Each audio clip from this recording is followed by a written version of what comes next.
আরে বেটা, এই জ্যাকেট তো ছোট হয়ে গেছে, দে এটা, সামনেবার তোকে নতুন কিনে দিব। আরে বেটি, এই জ্যাকেটটা পরে দেখ, তোর মনে হয়ে যাবে। বাবা, এটা তো আমার হয়ে গেছে। আরে জ্যাকেটটা তোর লেগে গেছে। আরে বেটি, এটা তো তোকে অনেক সুন্দর লাগছে, চল তাহলে, এখন আর তোকে কিনতে হবে না। বেটি, আজকে আমরা কলার সবজি খাবো। মা, আমারও কলার সবজি খেতে মন চাচ্ছে। আরে বেটা, ও তো তোর সোয়েটার পরে আছে। হ্যাঁ বাবা, কলার সবজি তো আমারও অনেক পছন্দ। চলো ওকে ভয় দেখায়, হয় আমাদের সোয়েটার দিবে, না হলে আমাদের কলা দিবে। নেও আন্টি কলা। আরে তুমি নিজে থেকে কলা এনেছো, কিন্তু কেন? আসলে আমি শুনেছিলাম যে মা, আমিও কলার সবজি খেতে চাই।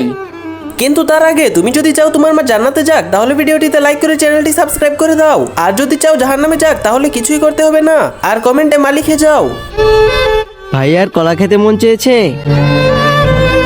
আরে আমি তো ওকে ভয় দেখাতে চেয়েছিলাম, কিন্তু তো ও নিজে থেকেই নিয়ে এসেছে। আচ্ছা ঠিক আছে বেটা, এখন থেকে ভাইয়ার সোয়েটার ছোট হয়ে গেলে আমি তোমাকে দিয়ে দিব।